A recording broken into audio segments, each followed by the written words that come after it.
Salve fiel, tudo bem? Estou aqui, depois de todo o nervosismo. Gostaria de contar uma história para vocês. Imagina só você jogar no principal estádio da cidade, quebrar todos os recordes, o maior público da história desse estádio, e a torcida sair de lá com um resultado frustrante. Isso é horrível. Quer saber mais sobre essa história? Se inscreva agora, já. Se inscrevam no canal. O canal, se não crescer, não adianta. É grátis, tá? Vocês não vão pagar nada para se inscrever. Se puder dar o like no vídeo também ajuda bastante. Vou dizer o seguinte, você imagina só toda uma mobilização numa cidade, o principal estádio da cidade, quebrar o recorde com o maior público da história desse estádio. E a torcida, pronta para ter um resultado favorável, sai frustrada e com a cabeça baixa, com medo de tudo dar errado. Se vocês estão pensando que eu estou falando do jogo de ontem, em que o Corinthians quebrou o recorde com o maior público da história do estádio de Itaquera, em clubes, né? Na Copa do Mundo havia arquibancadas extras. Não, eu não estou falando de ontem. Eu estou falando de outubro de 1977, onde o principal estádio da cidade era o Morumbi. E o corintiano foi num domingo, colocou 157 mil pessoas dentro do Morumbi, e a gente saiu com um resultado frustrante contra a Ponte Preta, com um clima de velório, como se tudo tivesse perdido. Acontece que na quinta-feira seguinte, dia 13 de outubro de 1977, há exatos 45 anos, por isso que eu estou citando, hoje faz 45 anos que isso aconteceu,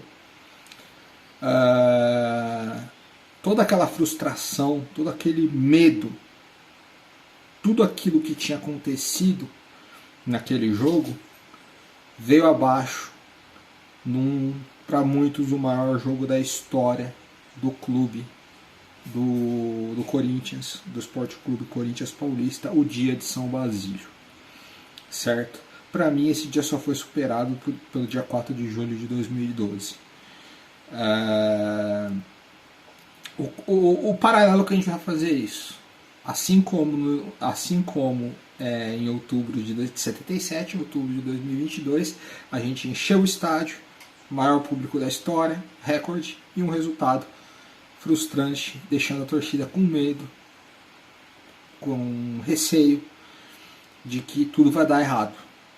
Só que assim como em 77, ainda resta um jogo. Ainda resta uma partida. E nem tudo está perdido. Tá? Então agora eu vou fazer a análise do jogo de ontem. Mas hoje, 45 anos em que o Basílio transformou o Corinthians em mais Corinthians do que ele já era. Tá? 45 anos em que minha mãe disse que foi o dia que ela mais viu meu avô chorar. Tá? Eu gostaria, se eu pudesse reviver um dia no passado, em que eu não era nascido, eu gostaria de ter vivido esse dia. Tá? Então, para corintianos que estão aí abandonando o barco, já dizendo, já era, que não sei o que, eu vou dar aqui alguns motivos para vocês acreditarem que nós sairemos campeões quarta-feira do Maracanã. Tá? Vários motivos para você acreditar nisso. Entendeu? Acho que o dia de hoje é um motivo para isso. Muitos corintianos foram ao Morumbi no dia 13 de outubro de 77, já não com um recorde, um público um pouco menor, com a certeza de que o Corinthians perderia. Tá? E isso não aconteceu. Sobre o resultado do jogo ontem, era um dos resultados possíveis, né? Imagináveis.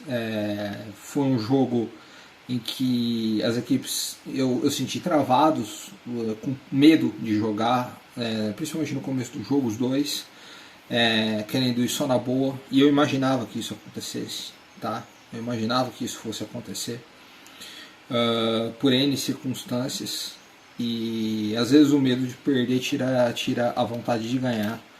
E o Corinthians e o Vitor Pereira, ele sabe que se ele se jogasse com tudo para cima do Flamengo, provavelmente tomaria um gol no contra-ataque e aí tudo ia pro saco, como foi na Libertadores. Então o Corinthians foi um Corinthians muito retraído no começo do jogo, um Corinthians que estudou o adversário. O Flamengo chega primeiro num chute do Gabigol de longe, que é algum perigo tal, mas normal até aí. E aí o Flamengo chega de vez com o Pedro, talvez no único lance do Pedro no jogo, que com alguma relevância, em que ele sai na frente do Cássio, mas totalmente fora de ângulo, né? Ele não consegue ali finalizar bem a jogada. Estava bem coberto, inclusive. A cobertura defensiva do Corinthians ontem foi perfeita, tá? Acho que tem o que falar. Aí o nosso grande lance do jogo acontece alguns minutos depois, quando numa vacilada do zagueiro Léo Pereira. Isso talvez o Corinthians superestimou demais a defesa do Flamengo. O ataque do Flamengo é maravilhoso, é espetacular, mas a defesa é fraca. O Corinthians superestimou demais. Talvez o Vitor tenha que ver isso no Maracanã. O Flamengo não tem uma zaga muito boa, não tem uma defesa muito confiável. Os jogadores mais experientes, que é o Davi Luiz e o Felipe Luiz, já não são mais os mesmos de 7, 8 anos atrás. E acontece então que o Yuri Alberto arranca com toda a liberdade do mundo, corta o Davi Luiz como se corta um papel com uma tesoura, né? O Davi Luiz humilhado no lance, e o Thiago Maia consegue evitar o gol certo do Yuri Alberto, na grande chance do jogo no primeiro tempo, sem dúvida nenhuma. Era um lance ali que todo corintiano viu o gol feito, mas méritos para o Thiago Maia, né? Não acho que o Yuri Alberto tenha errado no lance, tá?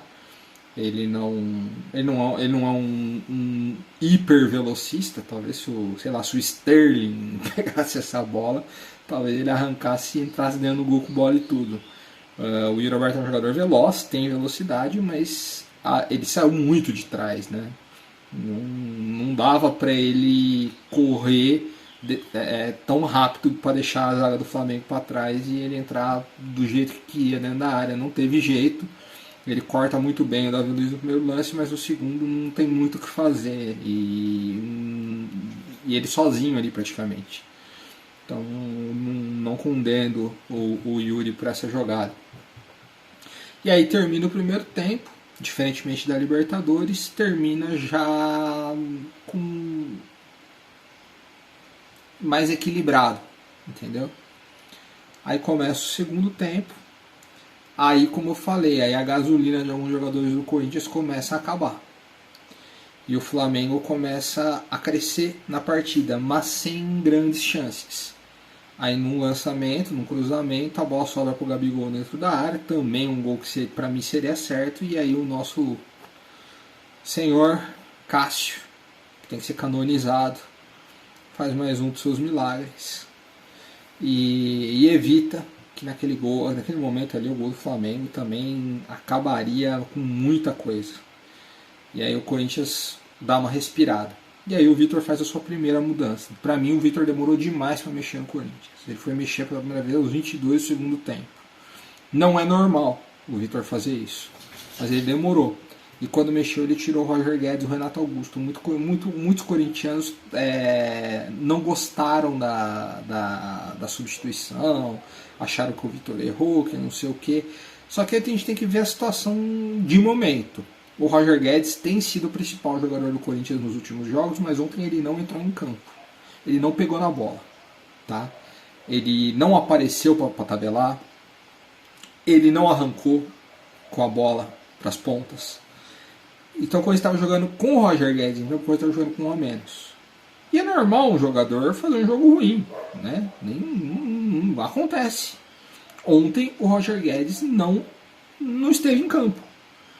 Então foi natural para mim o Vitor Pereira ter feito essa substituição de um jogador que estava naquele momento nulo em campo. Ele muito também por ter sido bem marcado pela defesa do Flamengo.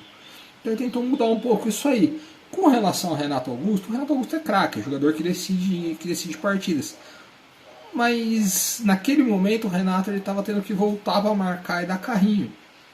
E ele não estava tendo espaço para fazer o que o Renato faz. O que insistir de repente no Renato do jogo poderia render? A gente poderia de repente perder um Renato por uma lesão muscular e aí perder ele para o segundo jogo. Ou de repente tomar um gol numa bola que o Renato não conseguiu recuperar, não conseguiu dar o bote certo no jogador do Flamengo porque não é dele.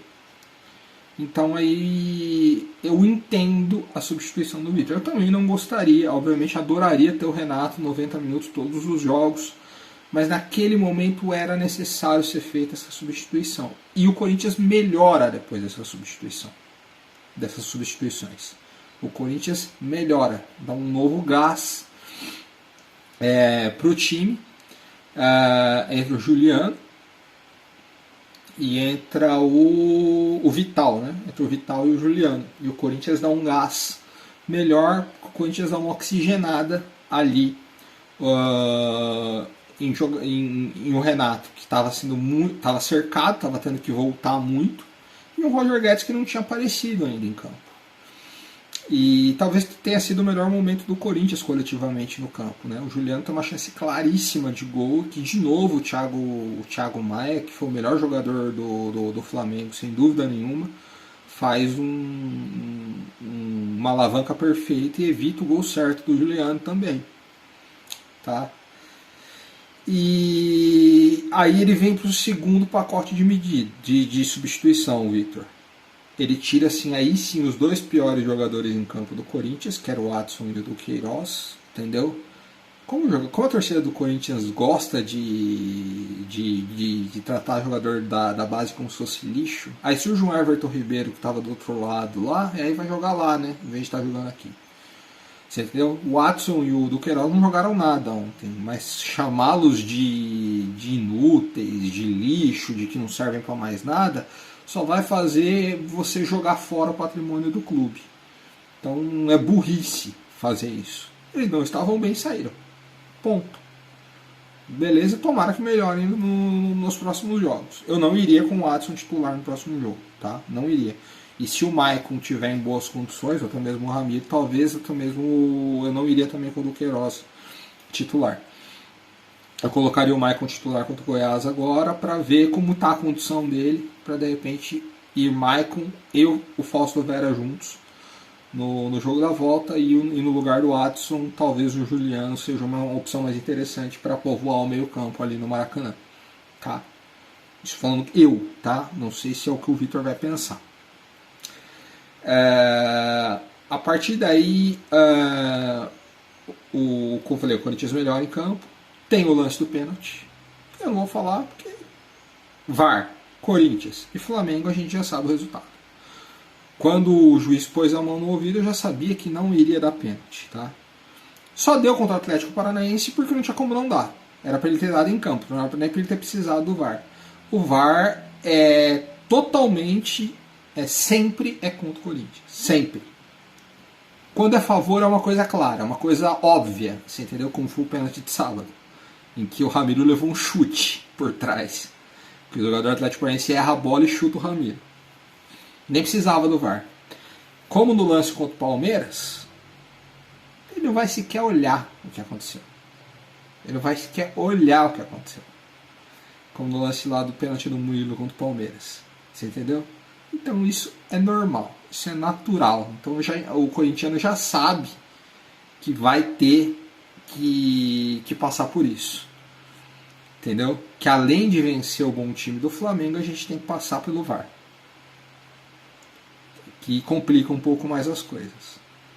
Custava esse imbecil desse juiz ter ido simplesmente olhar? Não, não custava. há áudios de que a bola teria batido na barriga do jogador do Flamengo antes de ter batido na mão. É só você olhar o lance e vai ver, né? A não ser que ele tenha uma hérnia gigantesca que tenha vindo para baixo do cotovelo, para baixo da axila. Aí você pode falar, né? Uma hérnia que sai do abdômen e vem aqui para axila, né? Aí você pode falar alguma coisa, né? Foi pênalti e não foi marcado. Aí os flamenguistas vão falar, pô, mas tiraram o João Gomes, meio campista do segundo jogo, com um cartão amarelo que não era para ter sido. Talvez tenha sido exagero aquele cartão amarelo no primeiro tempo, mas no segundo tempo ele faz uma falta por trás no Fagner e fica tudo por isso mesmo, ou seja, fez hora extra em campo, ou seja, justíssimo ele ter sido amarelado e não jogar o próximo jogo. Tanto que o próprio Dorival tira ele de campo logo depois. Tá? Então, se ele não mereceu o primeiro cartão, ele merecia o cartão no lance do segundo tempo. Então não tem discussão com relação a isso, tá? Não tem discussão. Tá? Não se tirou o cartão do primeiro lance, daria no segundo. E se dá nos dois, teria sido expulso. Mas aí é uma outra discussão. Mas esse cara não vai jogar o próximo jogo e bem feito, tá? E aí o jogo fica amarrado. O Yuri tem mais uma outra boa chance, também é travado. Como eu falei, um jogo travado. O Flamengo anulou bem as peças principais do Corinthians e o Corinthians soube anular muito bem as peças principais do Flamengo, como o Pedro praticamente não jogou. Teve aquela chance no começo do jogo, depois ele teve que ir para a ponta. E o Arrascaeta ele teve horas que teve que virar centroavante porque ele não conseguia pegar a bola no meio campo. Né? O Corinthians simplesmente. O Fausto Vera e o Balbuena colocaram o Arrascaeta no bolso literalmente. Então eles foram anulados completamente. Só que como toda ação tem uma reação, eles não deixaram o Roger Guedes jogar de jeito nenhum. O Renato teve que se virar em alguns lances porque tinha sempre marcação dupla em cima dele. E o Yuri Alberto também tinha que vir buscar a bola porque não chegava nada para ele. Então os dois técnicos e os dois times se preocuparam mais em destruir as principais peças adversárias do que tentar fazer as suas grandes peças jogarem. Então o 0x0 é meio que o reflexo disso, entendeu? Entendeu? Não tivemos grandes lances aí em bolas aéreas, nada disso. Mas o pênalti poderia ter sido dado e aí, né, a gente iria com uma vantagem para o Maracanã. Mas a gente já sabe como funciona o negócio, né? Principalmente, o VAR não foi colocado no Brasil para fazer justiça, ele foi colocado no Brasil para fazer justiçamento, né? Para colocar alguns clubes que eles acham que são beneficiados em algo para sempre serem prejudicados. Vamos ver quando em uma grande decisão o VAR vai tomar alguma atitude favorável ao Corinthians. Eu estou esperando isso acontecer. Tá? A última derrota do Corinthians, o Corinthians segue há 2 meses sem perder nenhum jogo com seu time principal. De 2 meses para cá, o Corinthians só perdeu para o Fortaleza e para o América com times alternativos. Tá? E a última derrota nossa com o time principal foi aquele jogo contra o Palmeiras que o VAR não foi ver o pênalti claríssimo no final do jogo. Então, por isso, a gente acredita que pelo menos para os pênaltis o Corinthians tem boas chances de levar essa decisão. Pelo fato do time titular do Corinthians praticamente não perder há 2 meses. Tá?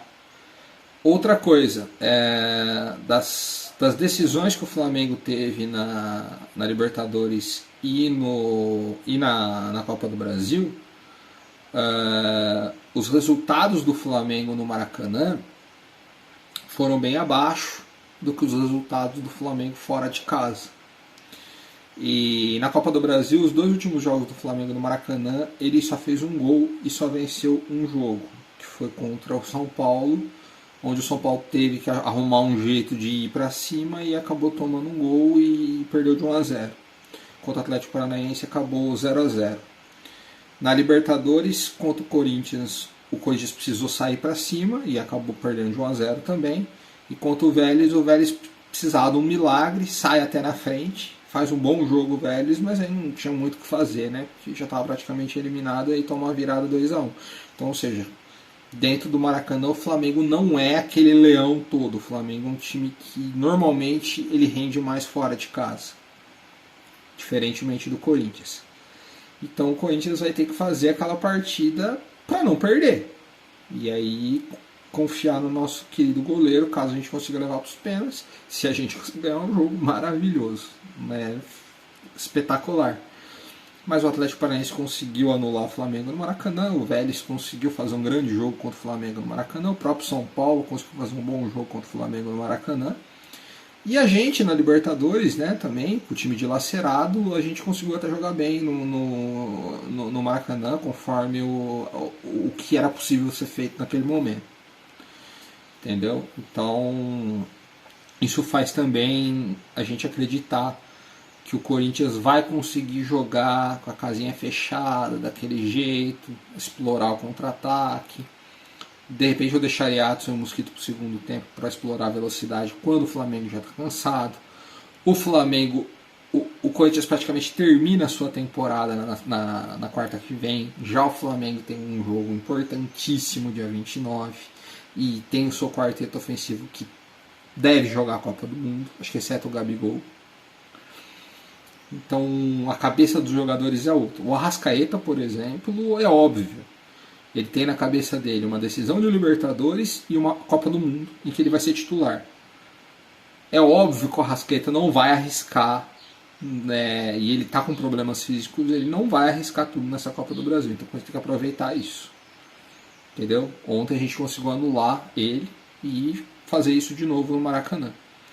O desfalque que o Flamengo vai ter do João Gomes, que é o jogador que mais marca lá, também vai ser muito grande. O Vidal deve jogar, o Vidal é um grande jogador, mas o Vidal não tem a vitalidade de marcação que o João Gomes tem. Então, ou seja, vai dar para o Renato e para o Roger Guedes, por exemplo, explorar mais nas costas do Vidal do que explorou no João Gomes. Mas tem o Thiago Maia, né? Pena. Então, tá tudo aberto, né? São 90 minutos. Pode ser que seja tenham pênaltis. E é foco total para esse jogo, né? Contra o Goiás, obviamente, vai ser aquele time lá, Vitor Pereira, né? Vai ser aquele time tipo do América. Só não põe o Bambu, pelo amor de Deus. Faz uma zaga lá com o Bruno Mendes e com o Robert Renan. Eu iria contra o Goiás com o Didinha, Carlos Eduardo, Rafael, Bruno Mendes, com o Robert Renan, Cobra Sem Veneno, não tem outro. Fazer o quê? Vai a Cobra Sem Veneno mesmo. Maicon, titular. Quero ver o Maicon, se ele tem condição de ajudar. Aí, dali pra frente, você pode colocar ele, sei lá, o Juliano. Você pode colocar... Pô, o Rony também é triste, né? Aí é complicado você achar muitas opções do meio pra frente. Sei lá, botar aí o Ramiro, botar o Vital, o Juliano. Na frente aí, coloca alguns moleques que ainda não jogaram, o Arthur, o Wesley, o Giovanni, não sei, coloca esses garotos aí na frente, de repente faz alguma coisa. Vamos ver. Seria esse o time. Mas dos titulares mesmo, eu não colocaria nenhum em campo em Goiânia. Seria loucura fazer isso, tá? Porque a gente já tem uma pontuação que pode até já dar vaga direto na Libertadores, até se nós perder todos os jogos. O que não vai acontecer. A gente já está com uma pontuação tranquilíssima no campeonato. Então seria loucura você arriscar um titular no jogo desse. O único cara que eu colocaria para ver se tem condições de ajudar na quarta-feira seria o Maicon. Esse seria titular sim contra o Goiás, pra gente ver como ele tá, se ele recuperou, como tá a situação do Maicon. Porque de repente ele pode entrar até no lugar do Queiroz se ele estiver bem. Tá? Avaliação dos jogadores. O vídeo já tá ficando longo. A avaliação dos jogadores. Cássio, não tem outra nota pra dar pra não ser 10. De novo salvou a gente. Ponto. Tá? Fagner botou o Pedro no bolso, 9,5. Partidaça do Fagner. Né? O Pedro está com traumas do Fagner até agora. E ainda conseguiu tirar um jogador importante do time dos caras do jogo de volta. Né? O Fagner é monstro, joga muito.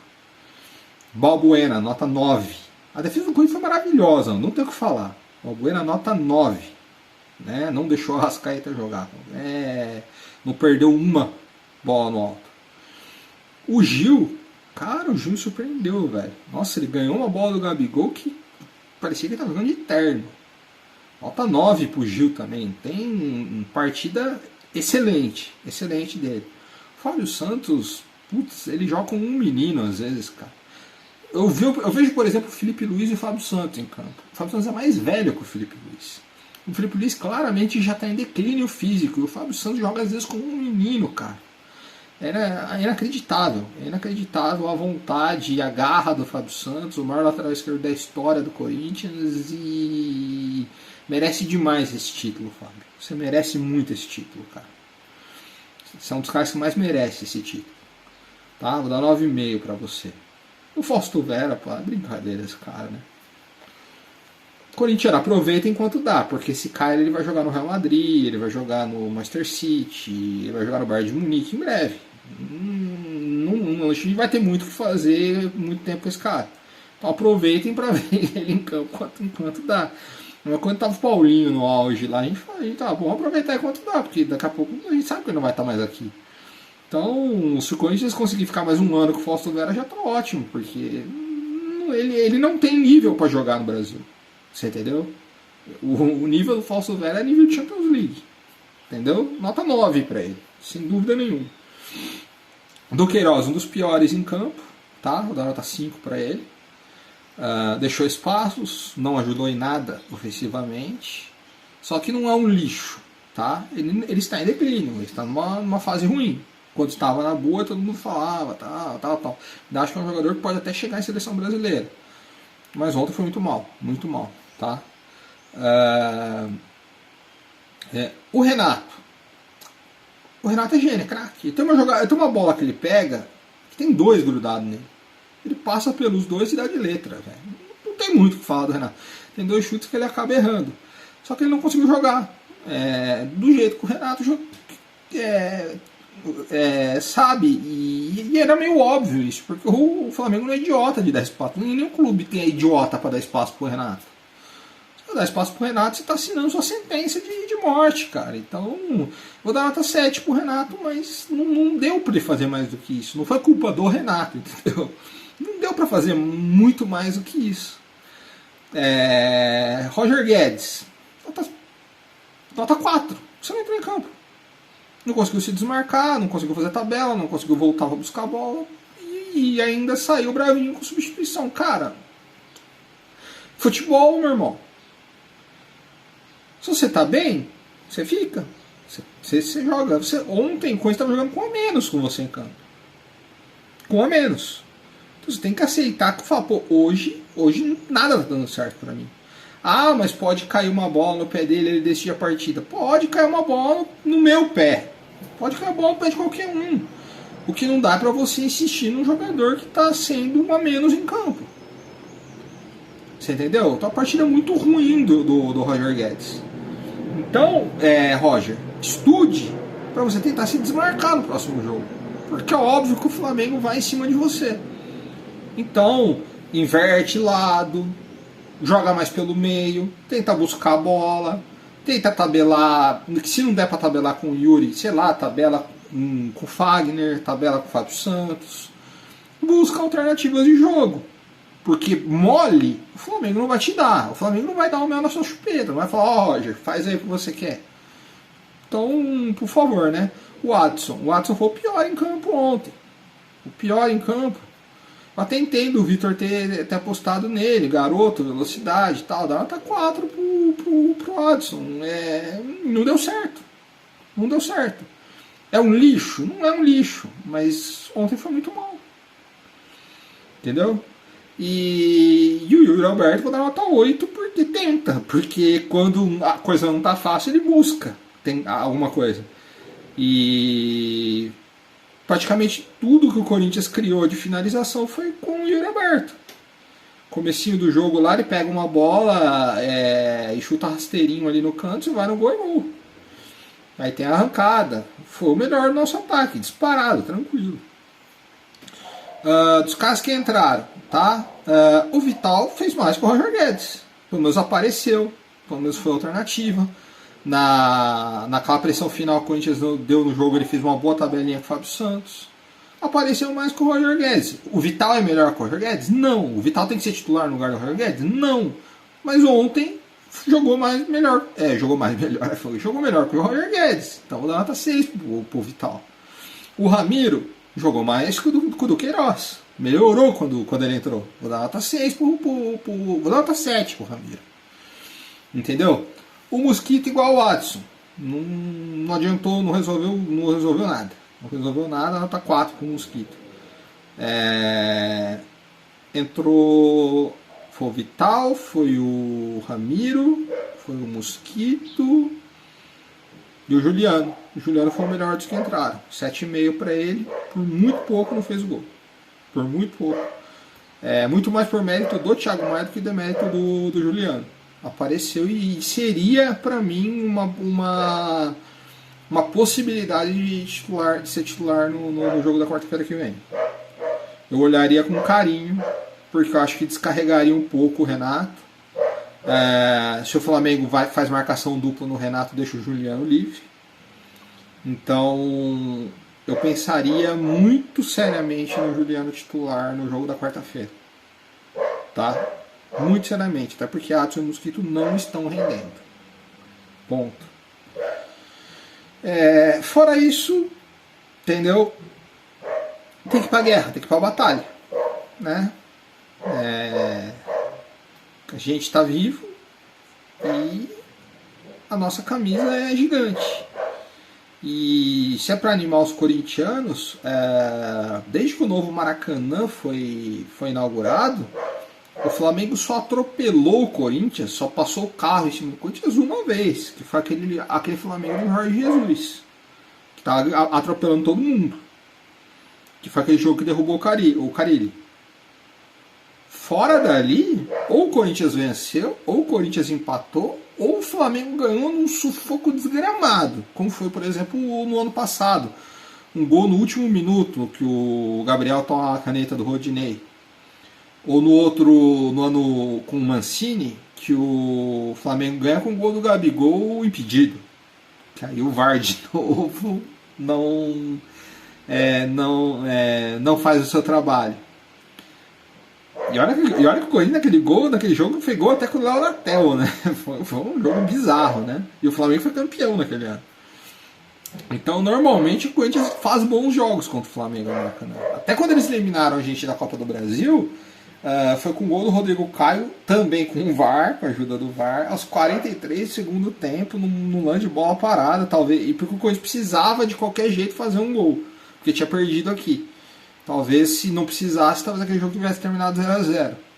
Mas aí aconteceu com tudo pra cima, e numa bola parada, numa bobeira, aí tomou um golzinho e perdeu, mas não faria muita diferença também. Assim como o jogo da última Libertadores, foi bem parecido também. Então, normalmente, quando a gente faz bons jogos contra o Flamengo lá. Outra estatística aí para a torcida do Corinthians colocar nesse século, esse jogo que teve o gol do Rodrigo Caio, que o Corinthians precisava vencer de qualquer maneira, foi o único jogo que o Corinthians perdeu no Maracanã pela Copa do Brasil. Tá? O Corinthians ele empatou com o Fluminense 2 vezes em 2-2, em 2009 e nesse ano. Empatou com o Vasco em 2009, 1-1. E empatou com o Flamengo em 2008, 0-0. Então a gente só perdeu esse jogo de 2019. O jogo, como eu disse, o Corinthians precisava vencer e foi com tudo pra cima e toma um gol numa bola parada no final do jogo. Aquela derrota normal, sabe? Nada de decepcional. Então Maracanã, Copa do Brasil e Maracanã pro Corinthians normalmente dá uma combinação legal, né?